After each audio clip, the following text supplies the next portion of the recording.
लड़की का कहना है कि जब वो वापस जा रही थी उसी बीच रास्ते में उसको दो लोग एक बाइक से आए, उन्होंने उसके साथ छेड़छाड़ की। फिर हमने जो इंडिपेंडेंट पैनल से यहाँ पे डिस्ट्रिक्ट हॉस्पिटल में कराया उसमें भी किस तरह दुष्कर्म का कोई नहीं आया। क्या आपके साथ रेप हुआ है? हाँ। फिर हमको कहीं संपर्क हुआ तो उन्होंने कहा कि हम घर या कहीं पे हम रिपोर्ट नहीं लिखवाना चाहते।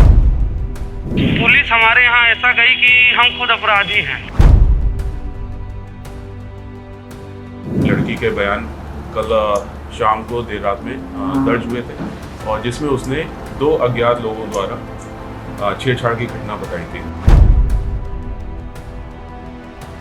कितने लोग इस वारदात में रहे होंगे जो शामिल थे? 4 लोग। जो मतलब आपके साथ गलत करने वाले थे, ये 4 लोग शामिल। जो बच्ची है उसके भाई और उसके एक और परिजन मामा, जब वहाँ पे हम कथन के लिए बुलाए थे तो वो भी वहीं पे थे। ना कोई खाना ना पानी, पुलिस घुमा रही थी, ना मिलने दे रही थी परिजन से, मिलने दे ही नहीं रही थी परिजन। फरियादी तक, विक्टिम तक हम पहुँच पाए, उनकी जो भी उनके साथ घटित घटना है उसको हम रिपोर्ट लिख पाए। तो उसी ताकत में हमने उनकी टीम को हमने पता करके हमने घर भेजा था, लेकिन वो घर पे नहीं मिले थे। चुप्पे घर चले जाओ, चलो घर पहुंचवा दें, दूसरी गाड़ी में दबी में चले जाओ, हल्ला मत करो, बहन बेटी की बात है। ये थाना शिवा अग्रवाल जी बोले।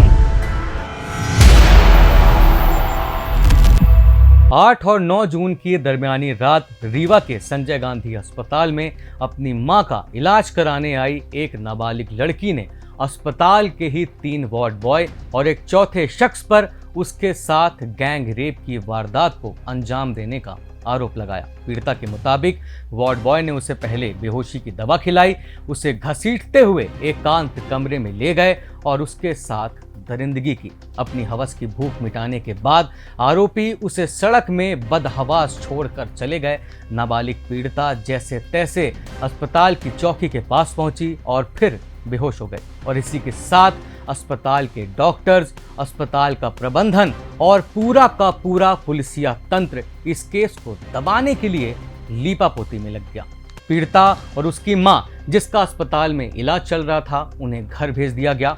शुरुआत में अस्पताल प्रबंधन ने माना कि रेप हुआ है, लेकिन बाद में अपने बयान से पलट गया। हमने एसजीएमएच के अधीक्षक से बात करनी चाही तो उन्होंने इस मामले में कुछ भी कहने से मना कर दिया। पुलिस ने जिन आरोपियों को बलात्कार के आरोप में गिरफ्तार किया, उनके खिलाफ सिर्फ छेड़खानी का मामला दर्ज किया गया। अमैया थाने में दर्ज रिपोर्ट में आरोपियों का नाम तक नहीं लिखा गया। पुलिस द्वारा ये कहा गया कि उन्हें तो सिर्फ संदिग्ध के रूप में हिरासत में लिया गया है। वारदात के अगले दिन पीड़िता या उसके परिवार का कोई पता नहीं चला।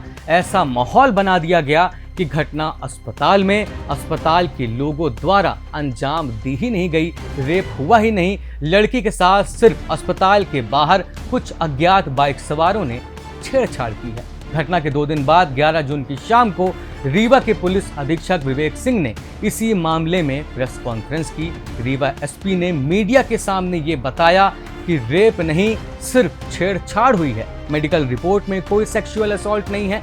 नाबालिग ने पुलिस को सब सच बता दिया है। नाबालिग ही वार्ड बॉय के रूम जा रही थी। इसी दौरान अस्पताल के बाहर कुछ बाइक सवार लोगों ने उसके साथ छेड़खानी की, इसीलिए मामला छेड़खानी का दर्ज किया गया और जिन आरोपी वार्ड बॉय को गिरफ्तार किया गया है वो सिर्फ संदिग्ध है। उसके बाद वहाँ पे लड़की के बयान कल शाम को देर रात में दर्ज हुए थे और जिसमें उसने 2 अज्ञात लोगों द्वारा छेड़छाड़ की घटना बताई थी।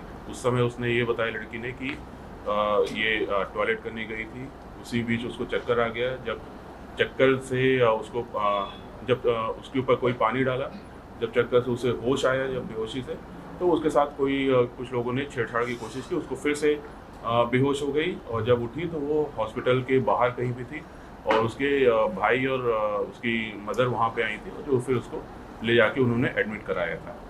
ये उसने कल बयान में दिया था, जिसके आधार पे हमने 354 पुरानी धारा आईपीसी के अंतर्गत उसमें अज्ञात 2 आरोपियों के खिलाफ किया। एक वार्ड बॉय है महेंद्र, इसकी माँ करीब 20 दिन से एडमिट थी। ये लड़की करीब 7-8 दिन पहले वहाँ से अटेंडर के रूप में अपनी माँ के साथ रह रही थी। वहाँ पे उसका महेंद्र से संपर्क हुआ। महेंद्र इसको कॉल करता था, इसने भी उसको कॉल करना शुरू किया था।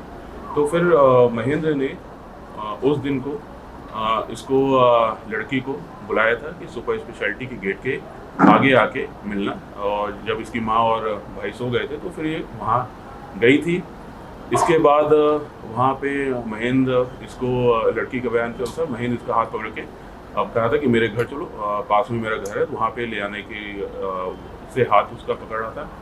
और तभी महेंद्र के पास फ़ोन आया कि इस लड़की को ढूंढा जा रहा है, और तो फिर महेंद्र ने उसको बताया कि तुम तुरंत वापस जाओ, मेरा नाम मत लेना, और किसी को बताना नहीं कि मैंने बुलाया था। तो उसके बाद फिर लड़की वो वापस चली आती है। लड़की का कहना है कि जब वो वापस जा रही थी उसी बीच रास्ते में उसको दो लोग एक बाइक से आए, उन्होंने उसके साथ छेड़छाड़ की, और फिर उसके बाद वो दौड़ के वापस आई, और जैसे ही हनुमान मंदिर के पास पहुंची वो बेहोश हो गई थी। मेन रोड की वो बता रही लड़की, जब सुपर स्पेशलिटी साइड से इस साइड वापस आ रही थी तो वहाँ पे उसका बताना है कि वहाँ पे दो लोग ने आए थे उसके साथ छेड़छाड़ उन्होंने किया था और फिर तुरंत निकल गए थे। मेडिकल में सेक्सुअल असॉल्ट की मेडिकल में सेक्सुअल असॉल्ट लगी है कि छेड़छाड़?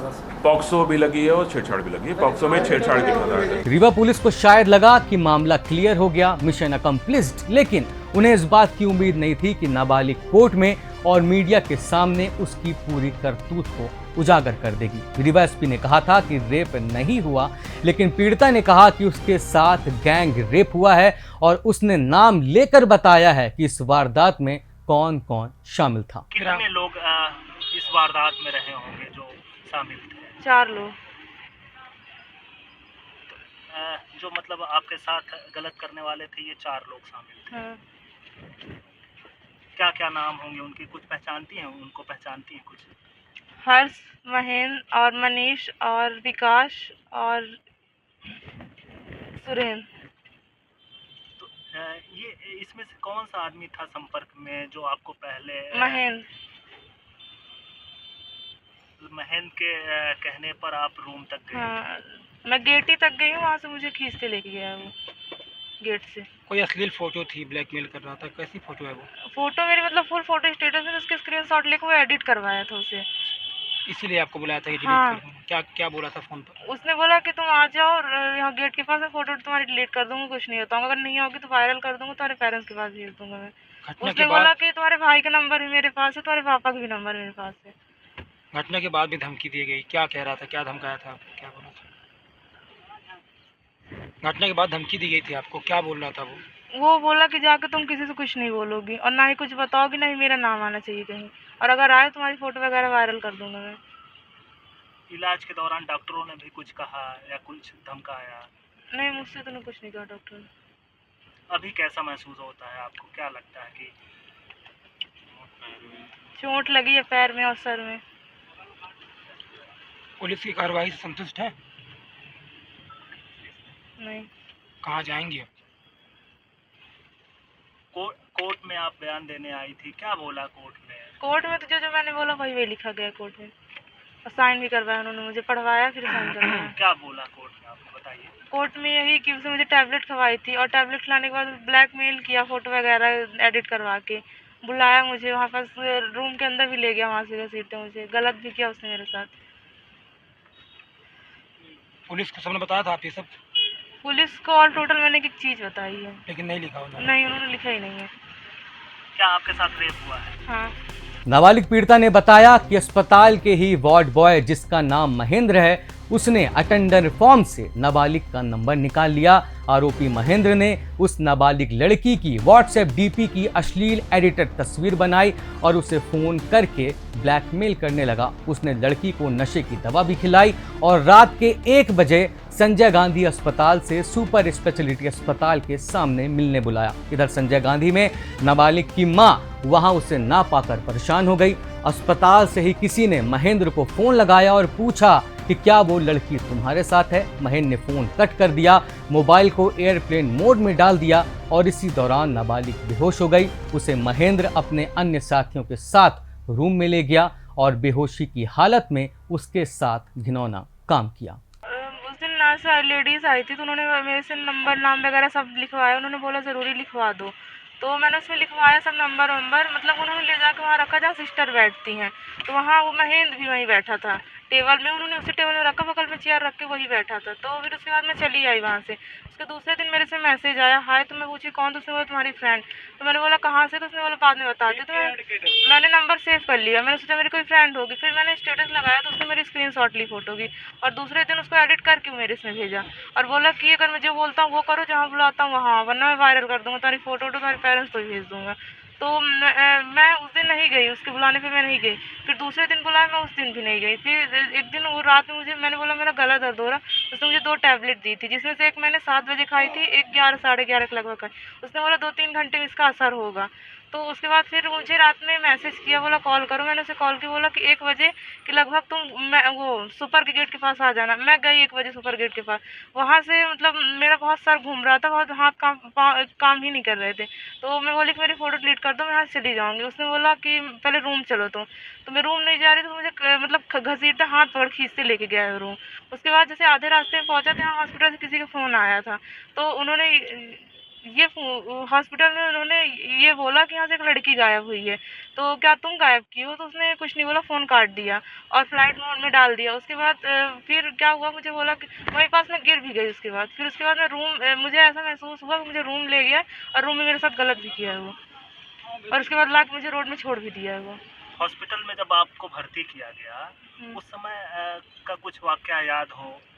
हॉस्पिटल में भर्ती किए तब वही ब्लड टेस्ट हुआ है और बीपी वगैरह चेक हुई है, और वही क्या कहते हैं बॉटल बस चढ़ाए हो गया। डॉक्टर क्या बात कर रहे थे आपस में, कुछ ऐसा सुना? डॉक्टर तो ये बोल रहे थे कि झूठ बोल रही है ये। सवाल ये है कि रीवा एसपी के बयान और पीड़िता के बयान एक दूसरे से बिल्कुल अलग क्यों हैं? आखिर पुलिस ने भी तो उसका बयान दर्ज किया है। पीड़िता ने पुलिस को भी उसके साथ हुई घटना के बारे में सब कुछ बताया ही होगा, लेकिन पुलिस कहती है रेप नहीं, छेड़खानी हुई है। रीवा एसपी ने प्रेस कॉन्फ्रेंस में यह भी कहा कि नाबालिग और उसके परिजनों को पुलिस की बताई जगह पर बुलाया गया। सिविल ड्रेस में पहुंची पुलिस ने पीड़िता का बयान लिया, जिसमें उसने 2 अज्ञात लोगों द्वारा छेड़खानी की घटना बताई। एसपी ने यह भी कहा कि जब बयान लिया जा रहा था तब नाबालिग का भाई, मामा और उसकी मां उस वक्त उसके साथ थे। इसी बीच हमें फैमिली से हमारा संपर्क फिर से हुआ, तो उन्होंने बताया कि हम किसी दूरस्थ स्थान पे हम अपना बयान और अपनी कथन वो सारी चीज़ देना चाहते हैं। तो उसके बाद उनको एक जगह बताई गई, वहाँ पे हमारी टीम भी पहुँच गई सिविल में, और उनका फैमिली भी आ गई। और उसके बाद वहाँ पे लड़की के बयान कल शाम को देर रात में दर्ज हुए थे। बच्ची की माँ बच्ची के साथ ही है, हमने उनके साथ ही रोका है उनको। बच्चे के जो बच्ची है उसके भाई और उसके एक और परिजन मामा, जब वहाँ पे हम कथन के लिए बुलाए थे तो वो भी वहीं पे थे। तो ऐसा गलत है कि उसके साथ नहीं मिलने दिया है। अभी न्यायालय कथन के बाद भी हमने पूरे जो परिवार है उसको भी सुपुर्द कर दिया। वैसे बच्चे की माँ उसके साथ ही रुकी। लेकिन पीड़िता के भाई का कहना है कि पुलिस नाबालिग को इधर से उधर घुमाती रही, कभी गेस्ट हाउस ले गई, तो कभी थाने ले गई, तो कभी सिलपरा गांव के पास ले गई, तो कभी 1 स्टॉप सेंटर लेकर चली गई, और इस दौरान परिजनों को उससे बात तक करने नहीं दी गई। पुलिस हमारे यहाँ ऐसा गई कि हम खुद अपराधी हैं, ऐसा लग रहा था हमें। 2 डग्गा पुलिस घर पहुँच गई, ना कुछ बता रही थी क्या हुआ क्या नहीं हुआ। ये लोग भी घबरा के बताई नहीं घर में। हम लोग को पता चला पुलिस कुछ नहीं बता रही थी कि माने क्या हुआ। सीधे उसको फिर बताएं कि उसके मामा के यहाँ वो लोग रुके हुए, फिर उसके मामा के यहाँ पहुँच गई पुलिस। वहाँ से ले आई गोविंदगढ़ थाना। गोविंदगढ़ थाने में बयान क्या ली 1 आध घंटे, ना फ़ोन में बात करने दे रही थी ना कुछ करने दे रही थी। उसके बाद कहीं सिलपरा ले आए, फिर वापस गोविंदगढ़ ले गई, फिर कहीं रेस्ट हाउस में रोके। रात को 1 बजे मैं फ़ोन कर रहा था कि भैया आप कहाँ ले जा रहे हो, खाना पानी कुछ व्यवस्था बनवा दो, वो भी मरीज़ है, उनका भी ऑपरेशन हुआ था। ना कोई खाना ना पानी, पुलिस घुमा रही थी, ना मिलने दे रही थी परिजन से। फिर 1 स्टॉप में रोके थे, एड्रेस नहीं बता रहे थे कि कहाँ है। मैं बोला घर में रोकूंगा, कल फिर लेके आ जाऊंगा, आप जितने बजे बोलोगे। ऐसा मतलब बिहेव कर रही थी कि हम खुद अपराधी हैं, भाग जाएंगे। बच्ची ने क्या कुछ बताया आप लोगों से, क्या घटना हुई उसके साथ? बच्ची बताई कि पुलिस वाले कुछ बोलने ही नहीं दे रहे थे गोविंदगढ़ थाने में, तो कच्चर पचर हल्ला कर रहे थे, ये है वो है, भाग गई, ये कर दी। फिर यहाँ वो 1 स्टॉप में मैडम लोग भी थी, यहाँ उसने बताया कि ये घटना हमारे साथ हुई है। वो भी घबराई हुई है, नाबालिग है बच्ची, बहन हमारी। उसके साथ भी गलत काम हुआ है। कोई न्याय नहीं मिल रहा, पुलिस वाले ना कोई धारा लगा रहे हैं, छेड़छाड़ का आरोप लगा रहे हैं। इन्होंने गलत काम किया, कितने लोग थे? बहन बता रही 3-4 लोग थे। एक तो मेन था जो फ़ोन करके बुलाया था, दवाई दिया था, सब कुछ किया था। आज कोर्ट में बयान हुए क्या? फिर कोर्ट में भी ले आए, तब भी तक मतलब मिलने दे ही नहीं रहे थे परिजन को। कि माने मिलने की पानी की चाय कोई व्यवस्था नहीं, न मिलने दे रहे, जैसे वो चोर हों। वन स्टाफ में गेट बंद कर लिए, हम लोग को 1 सेकंड नहीं मिलने दिए कि माने पूछ ले क्या है क्या नहीं है। पीड़िता के भाई ने यह भी बताया कि पुलिस पीड़ित परिवार के साथ ऐसा बर्ताव कर रही थी जैसे जुर्म उन्होंने ही किया हो। अमैया थाने में दर्ज रिपोर्ट में आरोपियों का नाम तक नहीं लिखा गया, बल्कि ये कहा गया कि चुप्पे घर चले जाओ, दबी में घर चले जाओ। बहन बेटी का मामला है। सच बताना भाई, घबराती है, बच्ची है। पुलिस ने जो मामला दर्ज किया है उसका अभी तक मुझे FIR ही नहीं मिली। मैं भी शिवा अग्रवाल जी हैं मैया थाना में, वहाँ गया तो FIR की मुझे कॉपी दिए। उसमें मैंने देखा, जो पढ़ा, उनसे मैंने बोला भी कि सर ये इसमें कुछ लिखा ही नहीं है, वार्ड बॉय का नाम तक आप नहीं लिखे हो। उन्होंने बोला कि जो बच्ची बोली, हम कहते बच्ची नाबालिग है, बोल दी, घबरा के बोल रही है। जो हुआ उसके साथ साथ पुलिस है, फिर अस्पताल के भी सर बता रहे हैं। लेकिन क्या उल्टा मामले को दबाने की कोशिश कोई की जा रही है? सहानुभूति नहीं दिखाई दिया। ऐसा पुलिस वालों को बिहेव था कि हम चोरी किए हैं और मामले को बिल्कुल दबाया गया। आप ही लोगों को डराया जा रहा था? हाँ, बिल्कुल डराया जा रहा था। अभी भी दबाया जा रहा है? अभी भी कि आप न्यूज़ में नहीं जाओ, मीडिया में चुप्पे घर चले जाओ, चलो घर पहुंचवा दें, दूसरी गाड़ी में तभी में चले जाओ, हल्ला मत करो, बहन बेटी की बात है। ये है, इस तरह ये थाना शिवा अग्रवाल जी बोले। थाना प्रभारी ऐसा हाँ, बोल रहे हैं? कि तो चुपचाप चले जाओ, हल्ला मत करो। एक मैडम थी आई, वो भी बोली कि वो बच्ची की बात है, न्यूज़ में मत जाओ, ये है वो है, गाड़ी में चुपचाप चले जाओ, कहीं बाहर छोड़ दे, किनारे में, कॉर्नर में। जबरन दबाव बना रहे हैं थाना प्रभारी आपकी? हाँ। रीवा एसपी की प्रेस कॉन्फ्रेंस के बाद जब पीड़िता और उसके परिजनों का बयान आया तो सारी पोल पट्टी खुल गई। पुलिस अपनी प्रेस कॉन्फ्रेंस में जो भी कहे, पीड़िता ने कोर्ट में सब कुछ सच बता ही दिया है। पीड़िता ने बताया है कि इस वारदात में 5 लोग शामिल थे, जिनमें उसे ब्लैक करने वाला वार्ड बॉय महेंद्र, हर्ष, मनीष, विकास और सुरेंद्र हैं, जबकि पुलिस ने सिर्फ महेंद्र को आरोपी बनाया और 2 अन्य स्टाफ, जिनमें से एक मनीष है, उन्हें सिर्फ सस्पेक्ट माना। इस मामले में कई सवाल हैं। सबसे पहला सवाल यही है कि जब पीड़िता कह रही है कि उसके साथ रेप हुआ है, तो पुलिस ये क्यों कह रही है कि उसके साथ सिर्फ राह चलते छेड़खानी हुई है? जब पीड़िता ने आरोपियों के नाम बताए हैं, तो पुलिस ने FIR में उनके नाम क्यों नहीं लिखे? उसे बयान लेने के बहाने इधर से उधर क्यों घुमाया गया? उसके परिजनों से ये क्यों कहा गया कि लड़की का मामला है, चुप्पे घर चले जाओ? और सबसे बड़ा सवाल ये है कि आरोपियों को आखिर क्यों बचाया जा रहा है? और उससे भी बड़ा एक सवाल ये है कि ऐसे हालातों के बीच किसी रेप विक्टिम को क्या कभी न्याय मिल सकता है, जहां डॉक्टर ये कह दें कि लड़की झूठ बोल रही है, पुलिस ये कह दे कि रेप हुआ ही नहीं, और पीड़ित परिवार अब ये सोचने को मजबूर हो जाए कि वो अब अपनी पीड़ा लेकर किसके पास जाए, कहां न्याय की गुहार लगाए, क्योंकि मामले की जांच तो उन्हीं के हवाले है जो ये कह रहे हैं कि रेप हुआ ही नहीं। खैर, ये मामला बेहद पेचीदा है। कौन झूठ बोल रहा है, कौन सच, ये शायद कभी पता ही ना चल पाए। कुछ दिन बाद बयान बदल जाएं तो कोई हैरानी की बात नहीं होगी। वैसे इस मामले से जुड़े जरूरी अपडेट शब्द सांची विंध्य आप तक जरूर पहुंचाएगा। इस घटना पर हमें अपनी राय कमेंट बॉक्स में जरूर दें और हमारे साथ बने रहने के लिए धन्यवाद।